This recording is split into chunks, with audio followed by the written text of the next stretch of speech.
Hey Sam, I'm just getting things ready here. I'm just putting this on Twitter. We got some people joining us. Sure.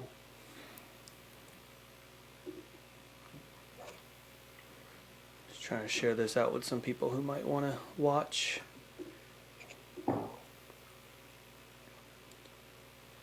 And we'll try something here. I'm going to leave an open invite if there's people who are watching and maybe they want to actually talk instead of just chatting. I'll leave that here. I can always approve if somebody's being inappropriate. I can always decide not to approve Sure. them. Okay, good. We got some people watching already. That's great. Well, welcome everybody. My name is Raj Gupta. This is sort of an impromptu podcast live stream that we're doing for ASRA. And this is sort of in a teaser for the ASRA fall meeting that's starting tomorrow. After months and months, and actually, if you really look at it, years of preparation and months of flexibility and adjustment, the meeting is actually starting tomorrow. We'll be going through Saturday and Sunday. And so, for those of you who may or may not know, during the last few years, Dr. Sam Naruz has been, I call it the abstract whisperer. He's been kind of looking through the abstracts little bit by little bit and picking out things that are interesting to him and posting them on social media. I think you started it just sort of as something to do while you're sitting in the hallway. I frequently saw you just sitting on a couch in the hallway, tweeting on your phone, sharing out little abstract details, and then it started to develop quite the following. And I think it's starting to become almost a responsibility now for you to kind of have Sam's picks. And I think what's really special about what you do is I think there's real valid importance to the best of meeting abstracts and those awards and stuff. But I think that it's important to find the little diamonds in the rough, little abstracts or hints of research that may lead somewhere in the future, maybe not fully baked yet, but are leading the right questions. And I think you do a tremendous job of finding those things. So not all of this research is going to be the end all be all of a topic. It's more of introducing a topic. And we're not going to cover all of your picks. We're not going to have time to do all of those. And so if you follow Sam on Twitter, you'll see he's already posted, I think, about 15 different abstracts that you've picked out and posted or commented about, and people are responding to. We're just going to give you a taste of some of those. But the real important thing to tell you is if you haven't registered for the meeting, register for the meeting. It's going to be a tremendous meeting. Both Sam and I are involved. We're going to be present during the meeting all through the weekend. Interacting with people in the platform and having fantastic lectures as well as engagement on the back end. There's going to be moderated poster sessions, so if you really love this stuff, make sure you attend the moderated poster sessions and really go and deep dive into this, listen to the authors present their own work. I think that's going to be really fantastic. And then if you're watching right now or you join us in a few minutes, feel free to put comments. I see Vishal has already put a little comment in there in the stream. Put comments in the stream for us to talk about or respond to. But if you really want to jump in and stick your face up here and talk in person, I put a little link on there. It says streamyard.com. It's a little link in the comment section. Jump in and I can throw you on the screen and have you talk for a few minutes too about a certain topic if it's really important to you. We're kind of doing this on the fly. Sam and I just put this together yesterday, so we didn't put together a large guest list, but hopefully you guys find this conversation interesting. How are you, Sam? I'm good. I'm good. Thank you very much, Raj, for inviting me to your show. It's always a pleasure. And again, before we start, I just want to make a disclosure that those are not like the best abstracts by any means. All the abstracts are great. It's just I found them interesting to me and stimulating in another way to stimulate discussion and create some learning points and teaching points. Yeah, absolutely. And like I said, it's I think both have value. We have the value in the best abstracts, which really show off the tremendous research the community is doing. But then, I think there's so much other good work that doesn't get attention, and you've done a really good job of pulling those out and finding those special works that I think deserve conversation. For those of you guys who are interested in social media, I put on the screen the hashtags that we're going to be using during the meeting. So over the next few days while you're attending lectures and things like that, make sure you follow these hashtags. And then if you go to my Twitter account, which is at Dr. underscore Raj Gupta, you'll also find in my list section of Twitter, hopefully you know how to get to that, you can subscribe to the ASRA Fall 20 social media list that I created of all the the great people that you should follow and track what they're saying during the meeting. So Sam, where do you want to start today?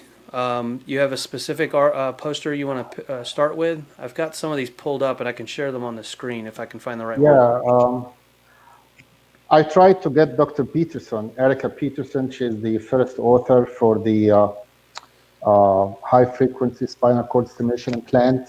She's unfortunately she's busy in the clinic, but Sure. she will try to join later if possible. But Do you want to talk about that one now, or do you want to wait and maybe she'll join us later? I will say wait on this and make it Okay. a little bit later. There is two like databases abstracts about regional anesthesia. There is one about the COVID and opioids. I found it very interesting Let me see if I can find that one. Let me see if I can find that one here.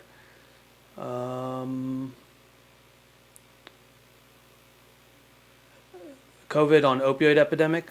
Yeah. That's the one? All right, let me share that screen here. Let's do that one. Okay, here's the one. I'm going to hide this banner for a moment so people can see the poster. So this is The Effect of COVID-19 on the Opioid Epidemic by David Kim and Shanta Ganesan. This is, where is this from? I can't read the logo. Department of Anesthesia somewhere. Downstate Health Sciences University, SUNY. Okay. Yeah. All right. What are your thoughts on this one? So I really like this one because it's very, really very timely and like what we call the real world information. If you look at it from like the structure of research, you can say this is just a retrospective or case series even. It's just 20 plus patients, one group, why they will call it effect on opioid epidemic. And you are right, it's a small, but it was very interesting because we know that we're going through unprecedented time and challenging time with the COVID, and we didn't recover from the opioid epidemic, and everyone was concerned how those two epidemics will interact. So you can look at from different points, or there are different players in the area. They address one of them, which is those pain patients. They cannot have access to their pain procedures that keep them away from the ER or keep them away from opioid prescriptions or take less opioid prescriptions. So it makes sense if you cannot get the pain relief that lasts for a few months, instead you can do opioids. So this is what they addressed, but this is only one facet from the problem. The other issue is actually they found in those 20 patients or 22 patients that the majority, they needed more opioids. I think the average was 15 morphine equivalents, which is like 3 more Vicodins or Norcos a day on average. This is impactful. So if this happens again and we're going to have to shut down or close elective pain procedures, we will see this happen. This is one facet. The other facet, people might argue, we closed elective surgical procedures, and some believe that surgery is the main reason for persistent opioid use in naive patients. So, Raj, you can argue, we didn't have surgeries for 4 or 6 weeks in March and April. So actually this should lead to less opioid problem next year because, again, some publications, even in JAMA and respectful publication, and Chad Gromit published a lot of really great studies about this, and they found that I think 8% is the number. Like on average, 8% opioid naive patient will be on chronic opioids like a year later after surgery. So this is another point that we can expect. My concerning point, oh, sorry, go ahead, Raj.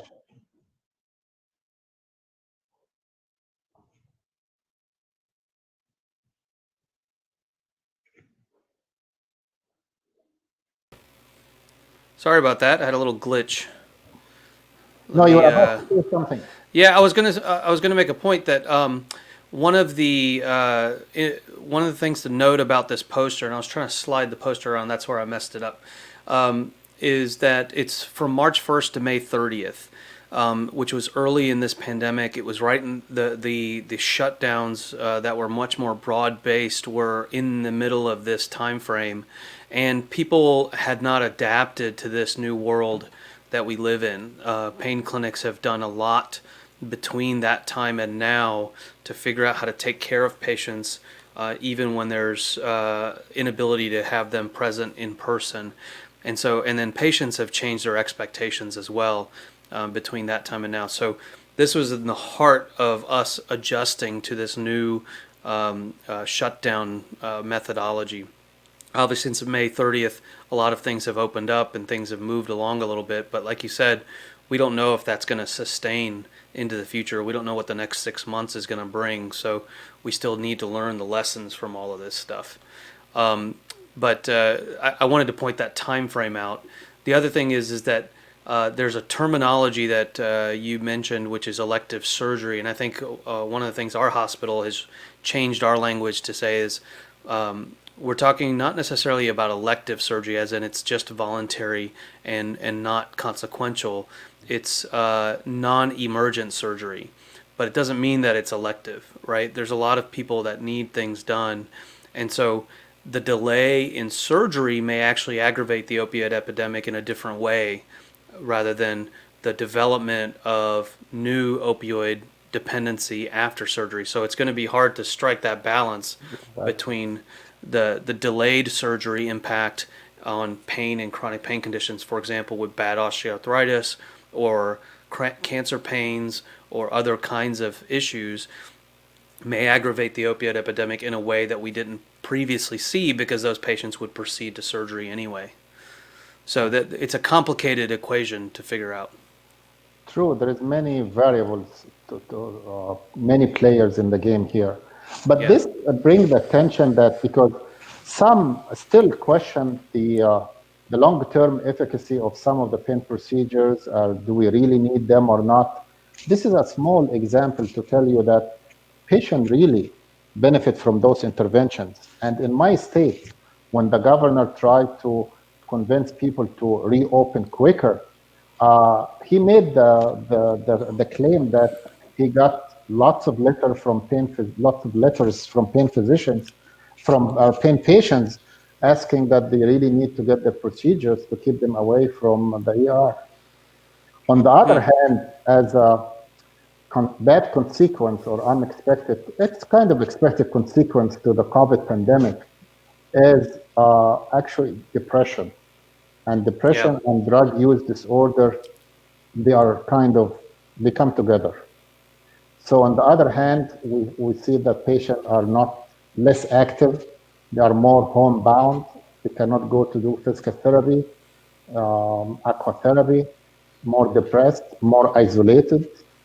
So they go to drinking, depression, and more use disorder. So this is the big issue. And thankfully, they allow telemedicine now, so you can renew prescriptions, opioid or scheduled prescriptions over the phone. You can initiate them over the phone with appropriate documentation. So patients still have access to legitimate prescriptions to control the pain. But I worry more about the depression and isolation. So I think over the next year, we will see a surge in substance use disorder in general due to depression, and all the variables that been going on. Yeah, and this abstract doesn't. I don't think they measured or surveyed non-prescription opioid consumption. So we know that when access becomes a problem in patients who are opioid dependent, whether it's appropriately or inappropriately, that sometimes they resort to non-official ways of accessing opioid medications, and we know that in that time frame between March and May, not all pain clinics were up and running with telemedicine and solutions like that. So this increase in opioid consumption is in the context of some access failures or inadequacies for some of these patients as well. So I suspect this is an underestimate of the change in opioid consumption at that time. Absolutely. I mean, I put this poster here again to stimulate the discussion and look at the different key factors in the interplay between the COVID pandemic and the opioid epidemic.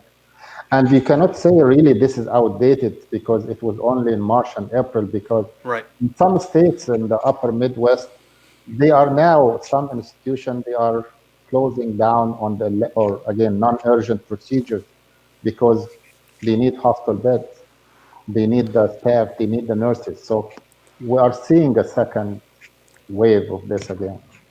Yeah, I suspect this is going to happen more and more. For especially for anybody that requires device implantation or anything like that, where it needs to be done at a hospital-based environment and not something that can be done in a pain clinic. Then that becomes more and more of a restriction as hospitals fill up with COVID-related cases. Correct. What do you want to move to next? Any other thoughts on this one? No, I think we covered all the points that I want to make. I think Sure. we'll go for a regional anesthesia poster. Yeah, sure. One of those challenging ones. I will. I'm going to post the link if there's somebody that wants to join the conversation directly, just pop into that link and I'll see if I can get you in. Otherwise, leave a comment in the comment field and we'll try to respond to that if there's something interesting you want to say about one of these posters. Which one is the regional one that you want to talk about? There is one with the ankle and there is one for total knee. Yeah, let me see. There's one for like outpatient versus inpatient knee arthroplasties. Yeah, I think there was two of them actually that you posted. Let me try this one here. This is the justifying the transition towards outpatient total knee arthroplasty, analysis of the NISQIP surgical outcomes database. Yes. This question is near and dear to my heart because we are at my institution getting ready to open up a freestanding surgery center where we're going to be moving some of our total joint replacements to that freestanding surgery facility. And I'm going to be the medical director there, so I'm going to be responsible for making sure these people are safe when they go out there. So we're quite anxious about this transition, and this does not reduce my anxiety at all. So you want to talk about this one a little bit? I know this is a group from Brown, and I don't know all the authors, but I know Dr. Mark Kendall, and he was in Chicago first. So this was kind of, if you want to call it surprisingly, in a negative way. So it's good to have this data published, reported, so we can dissect it and see where the results could be better or what was the problem. So it's very difficult to read, but let me. So I'm going to zoom in a little bit here. Yeah, if you can have the method. Yeah. So they used the American College of Surgeons Quality Improvement Project, which is a huge project that helps a lot. So they did collected the data over 1 year from 2015 to 2016. And they used the Hey, Sam, I'm going to interrupt you for just a second. Sure. Hey, Vishal, if you want to join in, just click that link and jump on. I would love to hear your thoughts on this one too. So, sorry, Sam, go ahead. No. So again, they used this surgical quality improvement project from the American College of Surgeons, and they collected the data for the replacement surgery, outpatient versus inpatient. And length of stay, if it's outpatient, then it's 0 days. More than 1 day, then it's be considered inpatient. So keep this results section. This is very interesting that currently only 1%, Yeah, that's 1.07% were outpatient. So it's this is 1,100 surgeries outpatient total knees. I mean, we're planning at our institution in a year or two to get through that many at that one surgery facility. So I mean, there's this is going to change a lot in the very near future. it will, and for sure, because this is the new trend. Even the CMS and from different payment model, it's way better to have it as an outpatient ambulatory surgical center rather than a hospital based. So I know that third-party payers are really pushing for this, but we have to do it safe. So that's why I'd love to hear comments from everyone how to make outpatient joint replacement surgery safer. So this is only 1%. 1% in 2015 underwent outpatient procedures. And if you can look at their characteristics, actually they are the healthiest. They are ASA category 2, here at the bottom left. So the Let me majority, see. the results section, you're fine. Yeah, yeah. Yeah, Okay, perfect. there we go. Yeah. So you can see there are majority, not, I mean, younger, which is expected to be an outpatient. So Yeah. they are younger and healthier.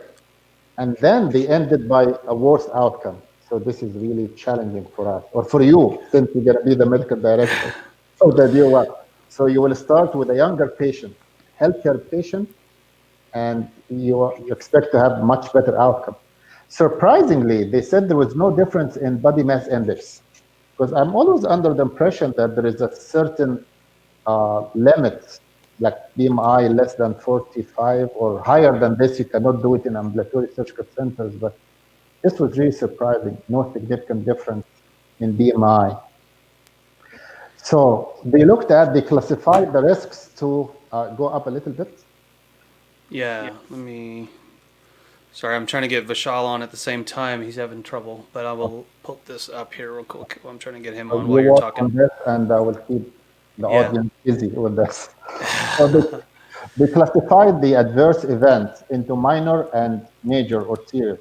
The minor ones are blood transfusion, infection, pneumonia, UTI, wound dehiscence, but wound infection is considered serious. Definitely the more serious stuff is return to the OR, cardiovascular morbidity, cerebrovascular morbidity, requiring long-term ventilation, sepsis, and of course, death. So they found that the composite risk factors, serious risk factors, was more with outpatient patients rather than the inpatient ones. And Yeah. their conclusion was like, you have to step back and rethink how you want to proceed with the shift from inpatient to outpatient. So Yeah. in So your the institute, Raj, so what are you doing? yeah. So a couple thoughts I had. First off, this data collection I think was from 2015 to 2016. So I know at least in our institution, our practice for how we handle total joints has shifted even in 5 years. And I think that our patients are getting better multimodal analgesias, minimizing general anesthesia, reducing opioid consumption, reduced bleeding during surgery, less tourniquet use, and the use of TXA reducing bleeding significantly as well. So blood transfusions are less. So I don't know the specific anesthetic management plan in these cases. We don't have that detail in this analysis. So I don't know how many of those components were involved in the management of these outpatient total knee arthroplasties. Now that could be wishful thinking that all those things are enough to change the outcomes or to standardize them. But I think that a key portion of this as we move forward is that it reinforces to me the hard line that we're going to have to hold on patient selection criteria. Yeah. That as we, I know this happens at our institution, is that as we create these places, the desire to move all of the total joints to these locations, these freestanding facility, there's a lot of incentive, both by the hospital, the surgeons, even us, to do these surgeries in these freestanding facilities. But we have to hold a hard line that we cannot pick. We have to be picky. We have to be picky about which patients we put out there, because we are asking a lot of these patients. We're asking a lot of these outcomes. And if we don't recognize that these patients who are borderline, and normally we can get away with in an environment with a lot of support, we probably shouldn't do the borderline patients at these freestanding facilities, because there's going to be consequences. I think this poster should be humbling. I don't know if it's the definitive answer on whether outpatient is more dangerous or equivalent to inpatient total joint arthroplasty, but I think that we should proceed with caution, and be very mindful of that. Oh, look at that. We got Vishal on here. Let me have him jump on too. Hey, Vishal. Can you hear us okay? I really All like right. the word humbling, Raj. Exactly. This is the take home message from this poster. And and honestly, Okay. if I'm a payer, I would say Yep. this will justify the high cost of doing a procedure in the hospital base, because you expect higher standard of care in inpatient rather than outpatient. This is the argument that we hear now. And from this table, you can see the return to OR is much higher in outpatient. So do you translate this to less quality of PACU recovery, or less Yeah. qualified infrastructure in the recovery in ambulatory surgical center rather than inpatient? Or you don't have access to multiple subspecialty physicians that you might check or curbside or call them? These are the issues in ambulatory surgical center, that you are limited by a one team. Yeah. And if you are stuck, you send them back to the hospital, and this will be considered an unexpected referral to the hospital, unexpected admission. Hey, Vishal, make sure you're watching on the StreamYard window and not on the Twitter Periscope thing, because you'll have a delay. Okay. I was Okay. having that. Can you hear me okay now? Yeah, Yeah. it's perfect now. What do you, so I don't know how much of the conversation you heard. Are you guys moving towards outpatient total knees, and what do you think about this? Yeah, especially with COVID and shortage of bed, because a lot of our nursing home residents are in the hospital. So we were trying to move to uh, to outpatient, but I think what you guys have already discussed is what I was going to say is patient selection is really important, um, uh, and that's the key. You know, it's hard to tease out that information from this poster itself. So, but it was So, quite shocking. Yeah. Vishal, let me ask you a question, because I'm in charge of designating what that patient criteria is for our center, and there are points of contention about what's important and what's not important.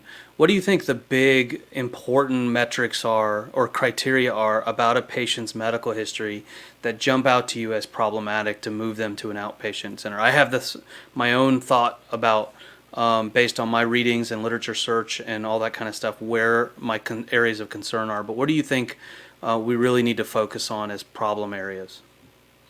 So I think first of all, it is the patient selection. You know, those patients who are so motivated to go home, the healthier ones, which are less comorbid, are the ones which do much better, as we all know. But which Uh, comorbidities? Which ones jump out to you? Is it just in general comorbid, or is there specific things that you worry about the patient's medical history? Their yeah, age, their BMI, their cardiac disease, pulmonary disease. Which of those things are you go? Oh yeah, that's definitely a no for our yeah. facility. So in general, what we try to do is, because there is quite a big cohort of patients who's waiting to get these done. So we try and pick those ASA ones and two, irrespective of the comorbidities, because even if we can get those ASA ones and twos out, that creates some space for, irrespective of what type of comorbidities is what we are doing just now. But How many I don't A- know. how many ASA ones do you have getting total joint replacements? Yes. Yeah, I well, don't have any. that's why I Where said did those come from? uh, I don't know. Like, that's why I said ones and twos.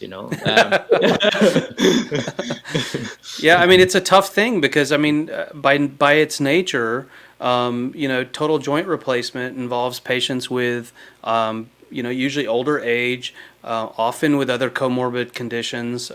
Some of them are overweight, and are often associated with things like diabetes or COPD or other comorbid conditions due to their limited activity because of their arthritis.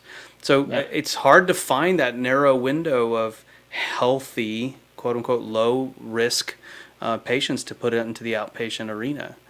Hari was asking a question here about general or regional anesthesia. I know there's been more literature coming out about whether it's, when you look at dischargeability versus potential complications, which anesthetic choice is the best one to make sure that they can get discharged safely. Do you guys have a strong preference one way or the other, or you kind of do it case by case? Yeah, initially, when we started doing outpatient ones, the thought was, okay, all of them should get GAs and they'll be out quickly. We've kind of resisted that temptation, and we've kind of gone on to trying to use a shorter acting spinal anesthetic agent. Yeah. In our practice, we mostly use mepivacaine and Yeah. do it that way. I don't know. What about your experience? Have you changed to general anesthetic? We still use regional techniques like IPACs or adductor canal catheters, which helps them be Yeah, so discharged. truthfully, we stopped doing all blocks for our total knees and total hips. We do mepivacaine spinals and periarticular injections, and we've been doing mepivacaine spinals for about 5 years, and even inpatient, and have had very good success with that, and then and have used that as our leverage point to start doing same day discharge for our hospital-based surgeries as we're getting ready to transition to our freestanding center. But patients are doing really well with those mepivacaine spinals, multimodal oral therapy, and periarticular injection. So we have not had to do adductor blocks or IPACs, although there's mixed but decent literature on the value of those. I'm going to put in a couple of comments here. So Gary Schwartz is also saying mepivacaine spinals. That's what he prefers to do, but he said some of the surgeons only want general anesthesia. So that's obviously there's a discussion that needs to occur there.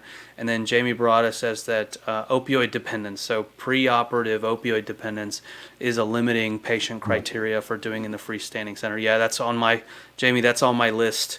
On my list for my surgeons. Yeah, I don't want somebody who's already on opioids coming out there. That's going to create a problem. Yeah, and I do want to say that we don't tell surgeons do hemiarthroplasty or do full replacement. So they should You don't really... tell them? I tell them. you are different. So No, why no, do they tell I us? Why do they yeah. tell us that don't do spinal, don't do GA? Right. We do have this discussion with the patient. If the patient has a preference for GA, then obviously we will do that. But if the patient wants a spinal and anesthesiologist feels that it's an appropriate technique for them, then the surgeon should not get to decide the technique we do. We don't decide on their technique. So that's my take on it. Yeah, I try not to be belligerent with them, but I think convincing. There's good data to show that it's useful. I think there is value in pushing for our idea as a collaborative thing. Sam, were you going to say something? Yeah, I want to say that Harry raised a good issue. I mean, looking at all this huge data, I would say why you didn't add a new cell in your Excel sheet and put the type of anesthesia, because it's a big variable. I would argue something caught my eye in the table about the complication, that the incidence of thromboembolic events post-op was doubled in outpatient setting. So can we infer that this was because more were done under general anesthesia in ambulatory care setting? I don't know. I would really like to know. You look at this, it's like 14 and 6 or something. Yeah, it's outpatient was 12 12, and 6. total N was 12, and in the the cohort matched group of inpatients, it was 6, so it's a double. This Now is they didn't see a p-value difference in this grouping, so we have to be careful about how we evaluate this. But the absolute numbers, you have 12 cases, and they cannot. It's not powered enough to pick some low incidence complication like this, and 1% of the population had regional anesthesia, but 12 cases. I mean, out of those, it's high incidence. So either the anesthetic was different, or maybe in outpatients they use only aspirin. They don't want to use heparin. There are other variables that would love to know. So in yeah, real life, we can avoid those situations. Yeah, yeah. I have So I a mean, question about yeah. Go ahead, MEPI. Vishal. Like Yeah, we do see some more TNS with MEPI, which we never had when we were using bupivacaine spinals. With your centers doing it for so much longer, do you notice that? Or so define TNS. yeah, so the definition of TNS is No. Define TNS in what you see, what you oh, observe. okay, Yeah. yeah, no, they get pain after like the spinal resolves. Pain lasts for a few hours, sometimes in the middle of the night, Pain and where? it's in the thigh buttocks region, going towards the leg, and How then how do you know that's TNS?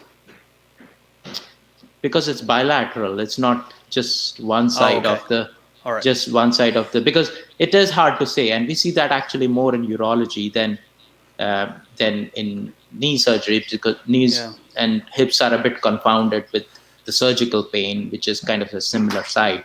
Right. That's But what I was wondering. Yeah. yeah, yeah. So Um. we have noticed that you And don't what are you using in your spinals? Just plain mepivacaine? plain MEPI. We use like 50 to 60, And I'm 2%. assuming preservative free. Yeah, yeah. Yeah. So, yeah, I've honestly, we have not noticed that at all. And I've asked for years. I've been checking, asking our surgeons, not a single complaint. So I'm not sure what's different in something else that's going on in the technique, but I have not noticed a single patient Yeah. of difference where TNS has been a meaningful problem. Are you Now, using maybe 2% or yeah, 1.5%? yeah, 2%, same thing, 60 Okay. milligrams, preservative free, no additives. Um, so that's a hard thing. And then I think that I had put up Jamie's study here that they had done at their institution at Jefferson, and I think there was a little blip of TNS that they reported, but nothing really major that they've reported either. So I'm not sure. I think and then there was another paper recently that showed that mepivacaine was not associated with major TNS numbers. So I don't know. I mean, I would have to know more details about what was going on in those patients to know if that was meaningful. And then Hari's over here saying NSAIDs and steroids, and we do give our patients COX-2 inhibitors and then intraoperative steroids. He's saying pre-op, but we'll take care of TNS with spinal mepivacaine. So maybe something in the multimodal regimen that we're using that maybe is different than yours is masking any signs or symptoms of TNS or resolving those symptoms of whatever inflammatory process is occurring. Or maybe So just we are looking for it very carefully. That's why we're finding it, and correct. we always had it with bupivacaine as well, and we didn't look for it very carefully. So it's hard Yeah. to say, but it's Me, anecdotal. yeah, meaningful is the important point. Like, is it affecting their overall progression of care? Is it causing any debilitation? Is it reducing their ability to get up and walk or increase their amount of pain medication consumption?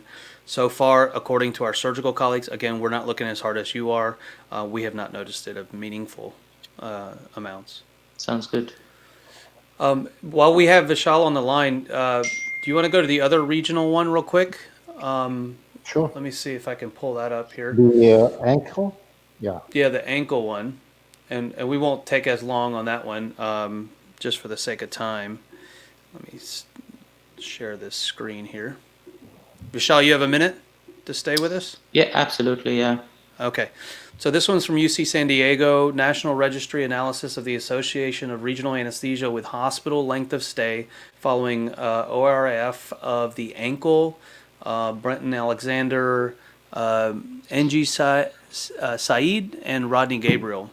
Rodney's actually going to be one of the speakers in one of the sessions that I'm moderating this weekend. So, tune in for that one too. And just as a quick summary, I'll let you guys look at the poster itself if you want to look at the details. But basically, they did I think this was a retrospective analysis, also using NISQIP database, ORIF for patients over 18 years old, looking at length of stay, and patients getting regional versus not regional. And you can see the Kaplan-Meier graph here showing the impact on length of stay. And what they saw was that they did not see a significant reduction in time to discharge using regional anesthesia versus not using regional anesthesia. There's a small absolute difference, but nothing statistically different. Thoughts on this one, Sam? Why did you pick this one out? No, actually, if I read it right, they find the length of stay was better with the regional anesthesia group. The mean quartile was 1, and the other 2 quartiles was 0 and 2. Did I read that wrong? Maybe. I believe so, yeah. So, yeah, okay. Look at this. The median, like 50 of the group, 50%, they had length of stay only 1 day. 25, they had 0 days. 25 it does allow 2 days. Yeah, had 2 days. Yeah, sorry, I read that wrong. Anesthesia, the median quartile was 1 day, and 25 had 3 days, 25 had 0 days. Yeah, sorry, I apologize.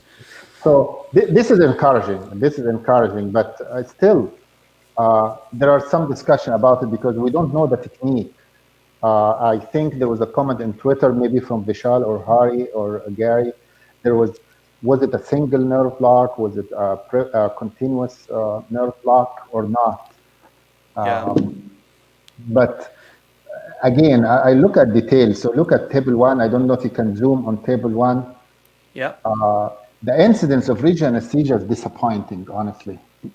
It's very disappointing. Yes, they said it often, I think, if I read, I don't know where, it was like 8% only regional anesthesia from the total group. However, when they removed all the missing data, so actually it's not 8%. So this is, I think, one of the inaccuracy here, because if you look at... I think they said, let me see here, because I think they did a cohort match, but I think that there was... 8%. 8% here. But they did not include all those 12,000 patients in the analysis. Correct. Of them, they include maybe only 2,000. So look at the age group. So if you add all the age groups, 1,400, 400 plus 100, it's like 2,000. So again, so I think it's more like 40% if we excluded all the other ones. But here, look at severe COPD. I would expect a patient with severe COPD for an ankle procedure, I would offer more regional anesthesia than this. Still, the majority got general anesthesia. The other one, you can argue either way, but severe, and I mean, I don't know, severe COPD is so this means that still, in real life data, general anesthesia is the winner, even in a procedure that can be done safely and with short length of stay, like ankle fracture. Vishal, thoughts on this? Yeah, I think the reason why they have this smaller cohort is once you do propensity matching, you lose the amount of data, and only those who match are pooled into the analysis.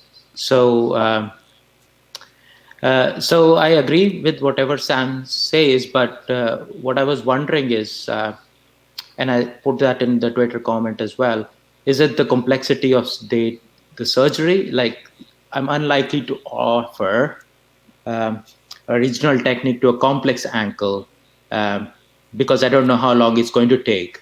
And if we are offering that to complex patients, and they are likely to stay in for surgical reasons, so hard to tease out from this kind of data how we will account for. Maybe duration of surgery might be a surrogate marker for it, so that we can use that. But in generally, I loved it because it favors regional anesthesia, but it'll be hard to convince people who do general anesthesia that that is the reason because of all the confounding which might not be accounted for. The other thing which struck me was what type of regional anesthetic technique. Are they just saying spinals, or are they doing peripheral nerve blocks for these? In general, our surgeons, and I would say again, surgeons when they have. I think this was peripheral because I think they did indicate it was peripheral nerve blocks in there in the introduction. Yeah. Okay. Yeah. Yeah. Our surgeons, and I would go back on what I said with the previous one. I do respect them because some of them feel that compartment syndrome can be masked for ankles with swelling. So I give it to them. Say if I talk to them and if they're concerned about compartment syndrome, I don't do a regional technique on them.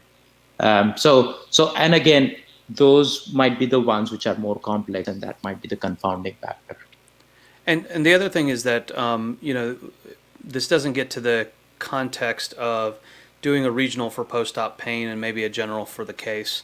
For those long complex fractures, we've had some that are, ankle ORIFs that are done in prone position or something of that sort. And so then, you're going to do a general for the positioning issues or some combination of technique. We published a paper. I put in the Twitter response to this posting somewhere. We published a paper years ago, and we showed that single shot blocks reduced length of stay for ankle surgery, but peripheral nerve blocks reduced it even more. That those patients, it was like you get 1 day of benefit, sort of like what they're showing here with a single shot block, but you get 3 days worth of benefit with a peripheral nerve catheter. So we did tease out that separation in our own study population, looking at length of stay. So again, I think that more of this data is really important to kind of review and analyze. And then things change. Like I said, surgical techniques change, multimodal analgesia techniques change. We may actually eventually, with properly executed ERAS protocols, make regional anesthesia obsolete at some point. Who knows? And I think that we won't know until we reevaluate these things periodically. And I think it's important that we are critical of our own preferred choices sometimes too, so that we don't get ourselves into a sort of religious zealotry of that regional is the only solution to everything. Are you saying we'll make general anesthesia obsolete? We might do that too. Either way, we have to be scientific about this. Yeah. Absolutely.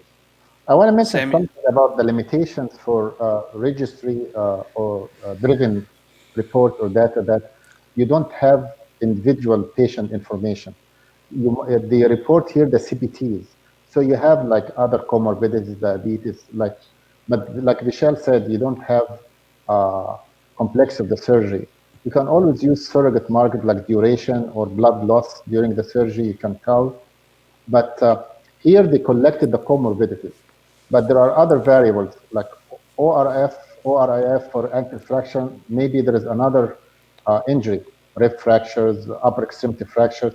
They won't collect those data. So those will affect the length of stay because you fixed one fracture, but the patient might have something else.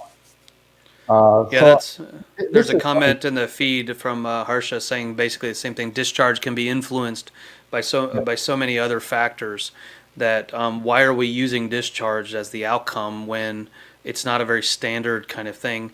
I think the interest is, it is a non-standard factor, but it's one of the most meaningful ones to people who care about this stuff. And it's the most financially impactful one, but it's also from the patient's point of view very impactful to be able to get out of the hospital. So I think that's why people tend to use it when people talk about outcomes, focusing on outcomes instead of something like, 2 milliequivalents of opioid difference, talking about meaningful outcome differences. Well, length of stay is a meaningful outcome difference, but it does increase the amount of variables involved in that decision and makes it hard to standardize. Make one more point, Raj? Sure. There. So a lot of my residents come to me and say that, why do we even need to do a RCT? Like, we should just do a big data study. And this is exactly the example of it. Big data comes with big bias, which randomization takes care of. So it's good that we have all these databases which we can data mine now, but they will never replace a well-conducted multi-center RCT, which needs a lot of resources. So big data with big bias should be remembered. I'm gonna put a little public service announcement for anybody out there that's interested in publishing to regional anesthesia and pain medicine, which you absolutely should submit your articles to that journal. But Brian Seitz, who's the editor in chief, just put out a new set of guidelines for these database studies and reviews and meta-analyses to make sure, there's a lot of garbage that comes in through the editor's office, and he's trying to help people produce higher quality manuscripts. And so make sure when you're submitting these things, go check the website. It was just updated this week. It has some new guidelines on those kinds of studies because they're seeing more and more of them. And Vishal, just like you indicated, they're open to a lot of bias. And so there's checks and balances how to at least reveal those biases and at least discuss them in the preparation of the manuscript.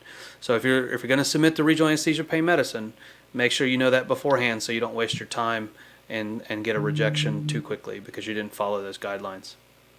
Vishal, I don't want to keep you. We're going to move to the next poster. If you want to stick around, you're welcome to. If you have to go, I really appreciate you joining us. Absolutely. No, I'm happy to go. I think Harsha wanted to join for a couple of chronic pain posters. If you want some. Let me see if I have his. Let me see if I can send him a link. I think Erica is not done yet, so let's move on. Let's start the spinal cord stimulation one. Sure. And Harsha will be a good one to help with the discussion. I just sent him a link, so he can I just log out to leave the suite studio. Yeah. Perfect. Thank you, Vishal. Thank you again. Thank you. Bye. All right, let's pull the next one up here. Which one do you want to pull up next? The high frequency spinal cord. Okay, the first one we were talking about. Yeah. Let's pull that up. Yeah, that's interesting, and you're going to have to educate me on this one because this is not my area of expertise, but I find it fascinating, some of the stuff that's happening with stimulators. So for my sake, and I guess anybody who is like me who doesn't understand this stuff, my understanding of this is that spinal cord stimulators have been put in. There's a certain setting of how the stimulation's been given, and the data on the value of the spinal cord stimulator has been mixed as far as what it's doing for pain control at these traditionally set settings. And now people are exploring new ways of using the same leads in different techniques or modified leads in different techniques to see if they get better pain control. Am I kind of laying the foundation properly there? Absolutely, yes. Yeah, so this is unconventional spinal cord stimulation modality. It's using high frequency, 10 kilohertz. So what is the normal? What are the normal frequencies? Just so I know. There is variation. There is different waveforms. There is different variation, but this is much higher. Much higher. Okay. Yeah. There were studies before about 2 and 5. It was not encouraging, but this was years ago. This was the only one that's using 10 kilohertz in the market currently. Just a disclosure, this study was sponsored by the company, and I have no conflict of interest with any of the device companies. So I don't either. So this is interesting because it's the high frequency and it's a new modality, and also for a new indication. Traditionally, the FDA approved indication is usually back pain, leg pain, neck pain, arm pain, or extremity pain, nerve injury. Actually, diabetic peripheral neuropathy is not FDA approved yet. Everyone would expect that this will move the application. I don't know if they're applying for the indication or not, but this is a well-conducted study. It's a huge study. I know the numbers might look not huge to you, but in the pain community, having more than 100 cases in each arm is good. Actually, it's very good. So they compared the high frequency to the control group is medical management, usual medical management. You can argue it would have been better if they compared this new technology with the old spinal cord stimulation technology. And I think this should be the next step. But for the proof of concept and in the eyes of the FDA, they usually are happy comparing the new intervention with the control or the classic or placebo or whatever. So this will satisfy this requirement. So they put 100 plus in each group and they monitor them. The duration is supposed to be 24 months. So this is reporting only the first 3 months. And Okay. my understanding that the 12-month data is already available and it looks as good or even better. But let's dissect this. They are very clever. So the inclusion criteria is very important. This is a research. So they selected a good, like if you want to say a good indication. So no high BMI, no uncontrolled diabetes, no infection or ulcers in the leg, or big ulcers or gangrene in the leg, no bad peripheral neuropathy in the upper extremities. So we're concentrating only on peripheral neuropathy of the lower extremity. So the maximum opioid is 120 morphine equivalent, which is really high. But most patients, that's why this is great in this particular patient population. But in real life, if you have a patient, diabetic patient with bad peripheral neuropathy, more than likely he will be morbidly obese, more than likely he will have uncontrolled hemoglobin A1C, more than likely he will have diabetic foot with ulcers and infection, more than likely he will be on high opioids. So we have to be careful when we start to apply this modality of treatment for our patients. It comes back to patient selection. To have this good It's like outcome, those total joint patients, right? absolutely. It's the It's same. I hard to mean, find the people. it's not a magic answer. You have to Yeah. identify the appropriate patient. To have this 89% responder rate, this is amazing, honestly. 90% responder rate in a disease that's usually zero response to, and I mean, we're talking about intractable, painful diabetic neuropathy.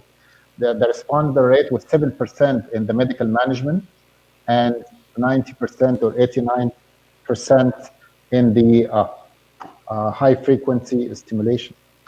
The good thing that they are not just, the responder rate is defined by 50% relief of pain. They did not monitor, the primary outcome actually was the change in the pain between stimulation and non-stimulation. They looked at different outcome, pain-related outcome. Actually, they look at progression of the neuropathy itself. So the responder rate is 50% pain relief without worsening. They were like, they didn't aim high. So without worsening of the baseline neurological finding. Actually, they find improvement in the sensation as reported by both the investigator and the patient. So they are trying to find like objective outcome also, rather than just the VAS. So 70+% of patients had improved in sensory findings. And my understanding that some of those patients, even they took it further and are monitoring them by nerve biopsy to see if there is improvement in the pathology or not. So they look at the global impression, sleep, medications, or opioid changes. So it's a very encouraging result, very positive result. But my only caution. So they look at the global impression, sleep. Go ahead, Sam. Sorry, I'll have to coach Harsha to make sure you turn off your other stream, the stream on Twitter, Harsha, so you don't get an echo.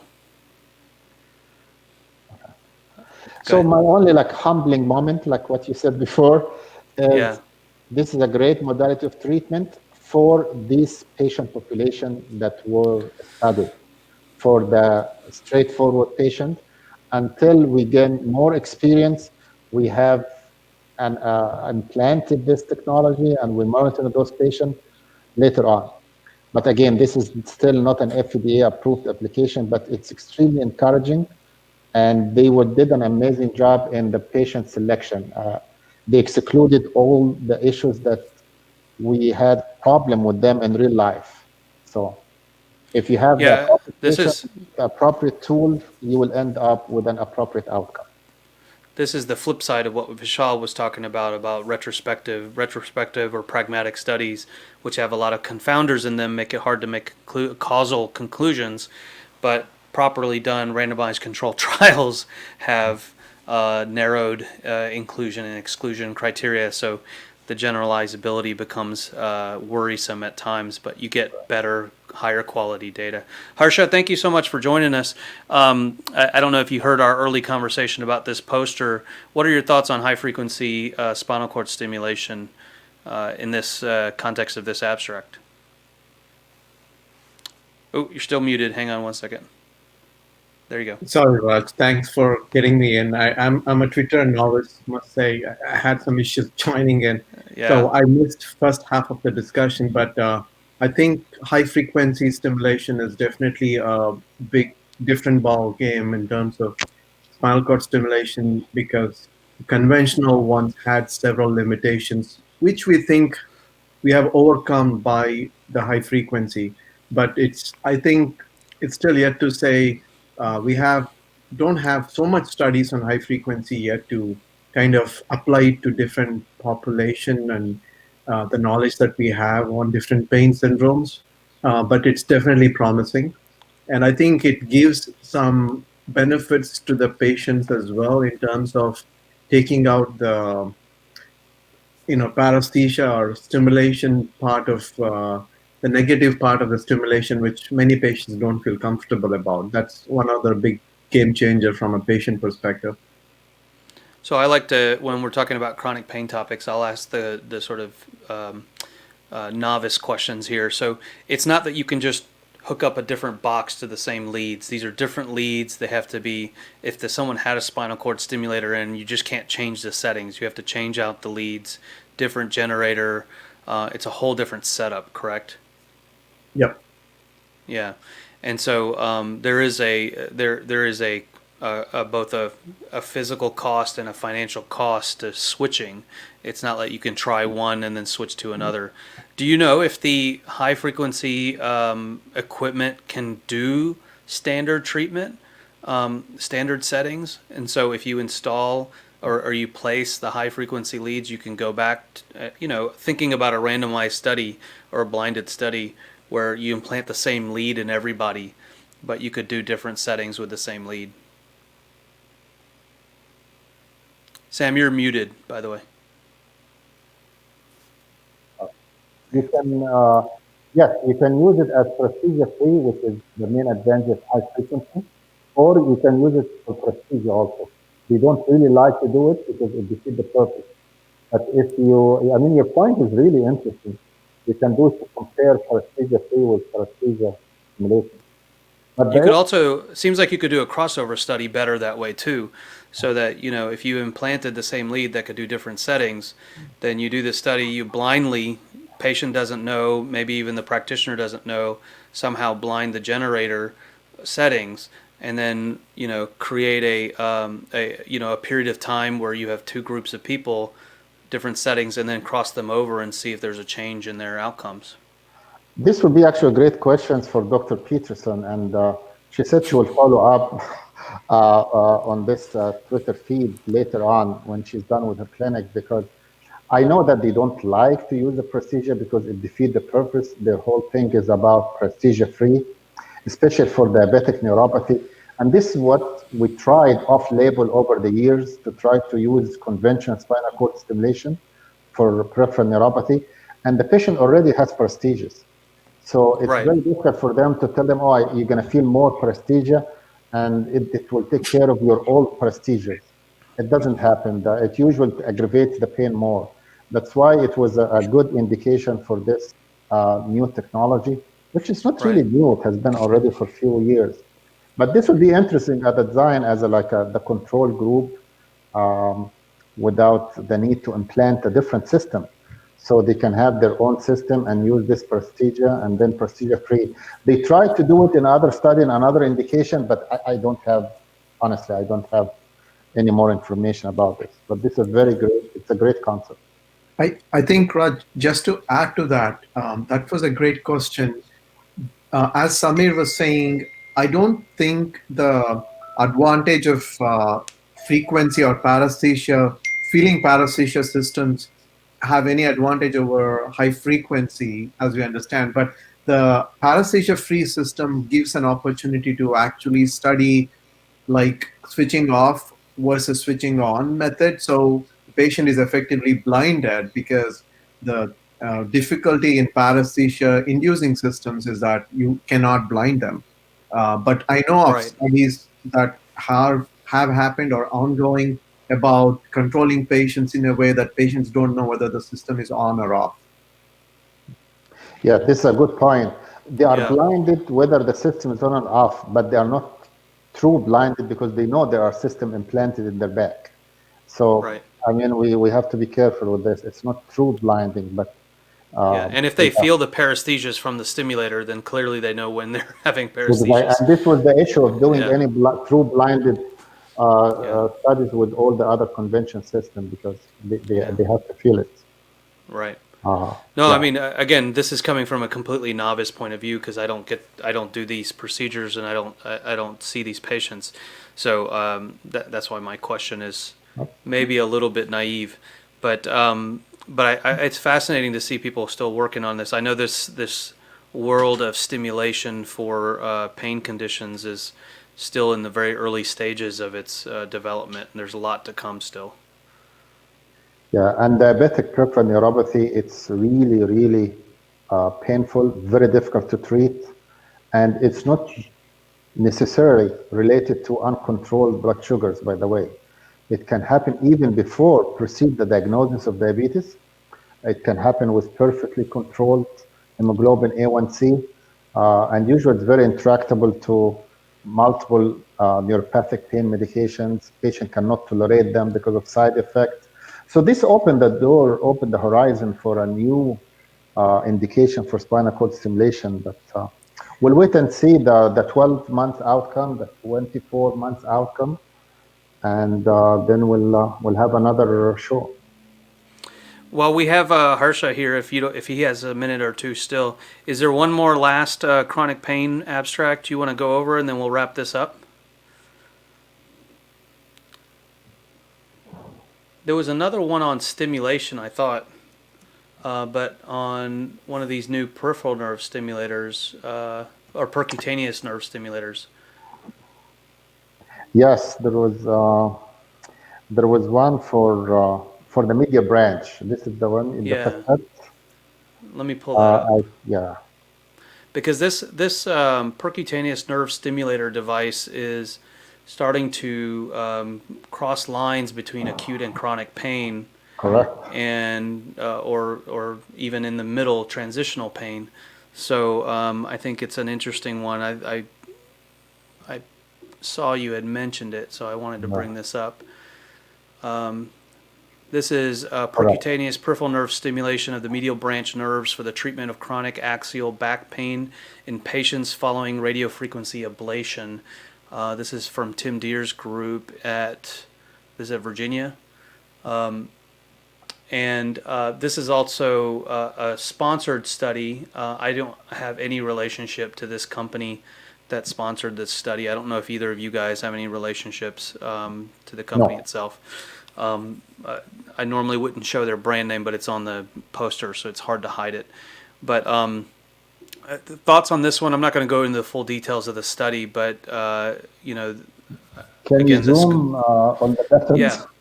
Yeah. This is not a randomized control trial. We have to understand. And this is a small one. I think it's like 10 and 15 patients or something.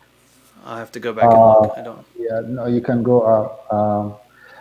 So this is the medial branch. Medial branch is the branch of the dorsal ramus that innervates the facet joint or the Z joint. So the typical intervention treatment for intractable facet syndrome after failure of conservative treatment, physical therapy, medications, analgesics, is you do a medial branch block, and then if a good response, then you do radiofrequency ablation. Usually it lasts 6 months, 9 months. So they selected the patient that pain came back after radiofrequency, at least 6 months. So you expect the nerve to recover from the neuromodulative radiofrequency waves. That's why they picked 6 months. I would say 9 months would be deadly sure that the nerves recovered. So they are trying to stimulate the nerve by this small, they monitor it through a dime, I think. It's very small, very flimsy, but durable on the same side. This is the same one that you guys use it for peripheral nerve blocks to prevent um, transitional pain or prolonged post-recovery, post-operative pain, especially in big redo knee replacements. We do it sometimes for the femoral nerve. But they are trying to find a new indication. So they put it to stimulate the median nerve, which supplies the facet joint. And I think this is like 10 or 15 patients Yeah, I'm observation gonna. study. And they monitor it for the FDA approved this system between 30 days to 60 days. So this is not true permanent implant. It's Right. only for 60 days. And they found that there is a good response. And I think they monitored this up to 5 months, if I believe. Yes, yes. 2 months and 5 months. So even after explanting, because you're going to take it out after 60 days, you still have residual pain relief.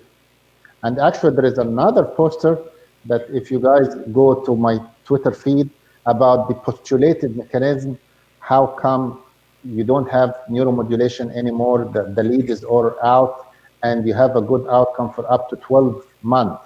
And they reported this in post-phantom pain, post-amputation pain, phantom pain, that you have residual pain relief for up to a year. So there was actually two posters about the postulated mechanism, which is very interesting. So this one, again, I give them the credit that they are looking for a new indication.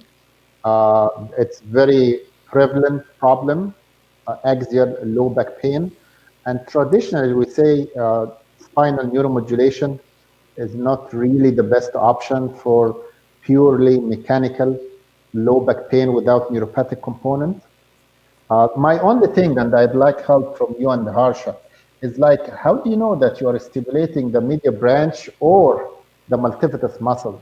And we know that you denervate the muscles after RFA, and you weaken those muscles with repeated RFA, and this could be the cause of the mechanical low back pain. And in this case, you are putting the lead and you are recruiting the muscle back. And I think they referenced it in this study. This was the originally how they came up with this stimulation. Is I think it was for shoulder muscle rehabilitation after stroke. So it's hard to tell if they're truly stimulating the nerve or the muscle. But this is a preliminary study. It will definitely open the door to do a multi-center randomized controlled trial. Harsha, your thoughts on this? Raj, I probably would differ somewhat on two aspects with Sam. One is the aspect of the cohort of chronic back pain as confirmed by facet joint being the main contributor. The reason I say that is they're unlike other patient populations. For example, you mentioned transitional pain where we want to catch them early and hopefully they don't go on to become chronic pain patients. But this cohort, as we know, they just come back after repeated radio frequencies. They get very effective treatment functionally when you do radiofrequency ablation of medial branches. But when they do come back, they tend to get repeated effective relief, but they do come back. So, what I mean by that is, I'm skeptical of this population. I agree that the effects of neuromodulation probably go beyond the effect where the stimulation is working. But still, I think this population may ultimately come back because their pain would come back. That's one aspect that I kind of not, I'll have to keep my fingers crossed. The second aspect, as Sam was saying, is relevant to what are you really stimulating. There is some controversy about peripheral nerve stimulation versus peripheral field stimulation. Both have their sort of effects. For example, occipital nerve stimulation is clearly a peripheral nerve stimulation, whereas this there is a bit of okay, what? How do we know if it's medial branch? And what multifidus muscle is specific to it. If you see the poster, they say we stimulated specific multifidus muscle specific to that medial branch. I think it's very, very difficult. because they get multiple nerve supplies. The multifidus is if you go left, the left, there they say um, confirmation by stimulation of medial branches confirmed by selective activation of multifidi. These muscles get multiple nerve supplies from different branches. I'm not sure, but they might be true. I mean, as much as the poster tells me, uh, if there is a technique as to specific multifidi and specific area of or specific medial branch that I'm stimulating, maybe. But I have the same doubt about whether this is actually a peripheral field stimulation, which might still work because it is recruiting these muscles. And there might be mechanisms that we don't understand yet about how patients do obtain pain relief from this. So my question for both of you guys is, if RFA is so effective and provides 6 months or 9 months of relief, why would you want a treatment that only gives you 60 days of relief? What is the benefit that they're aiming for here versus what the current therapy is? Great question. Great question. That's why if you look, they monitor up to 5 months. Right. And that's why they're claiming it's not only the 60 days, it lasts up to 5 months. And I will be surprised if I don't see another poster next meeting with 12 months follow-up of those 10 patients, because you can't get much from a cohort of patients. Those patients, they have, there is placebo response, there is high expectation, there are other factors. But RFA modality is a great modality of treatment. The pain is recurrent, yes. I didn't see any paper saying that the relief from the peripheral nerve stimulation will last beyond 12 months. It was reported in a couple of studies with phantom pain and others. Actually, I've seen, and I'm sure Harsha have seen, patient responded to radiofrequency ablation for a few years. So it's interesting to see, to justify the expense of this one, which is not really very expensive. My concern actually removing this, I don't know if Harsha used this particular system or not. It was approved for peripheral nerves initially, like femoral nerve, superficial, so you can pull it easy. Putting it, implanting it deep, it has like a small, like tines. Yeah. That if you put it deep between the muscle like this, yanking it might break it. You can always make the argument that it's in the back muscles. Who cares? Which is true. I mean, it's not like in the neuroaxial, you're going to worry about having scar tissue around it and inflammation in the neurostructure. But pulling it out, it's not the easiest job you want to do it. It's most of the time it comes easily, but there are few reports of lead fractures. So Harsha, so we'll wrap up with this one last question for you: is what's bad with RFA? There must be something bad there that people don't want to do it. Yes. So, of course, that it's a procedure that has some discomfort to the patient. There are some contraindications that the patients cannot undergo, and it's very likely that those patients may also be contraindicated, relatively speaking, even to these procedures. And there is, for example, I've had some patients with significant instrumentation where you can't safely do RFAs.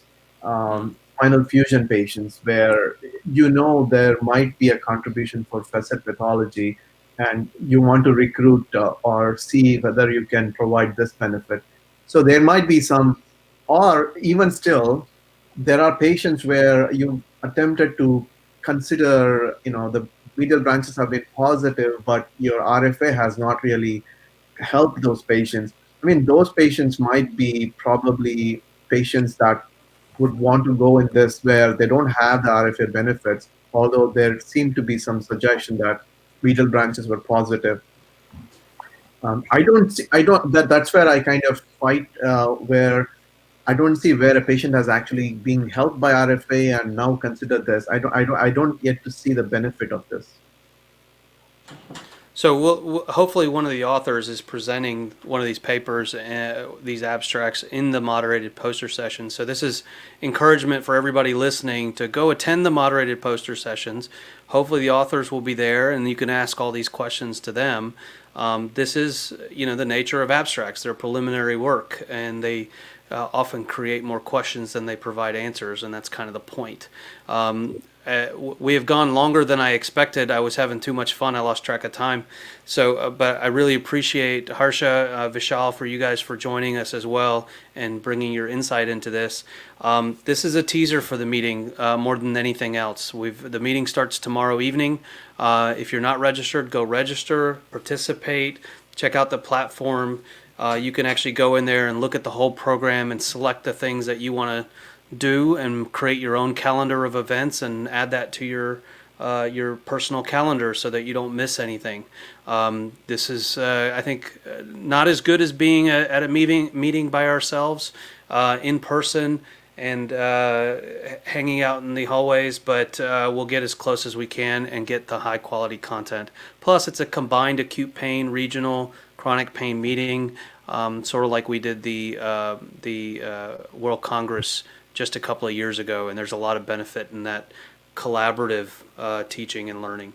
So, Sam, thank you for picking these things and highlighting this great work that the people in this community do.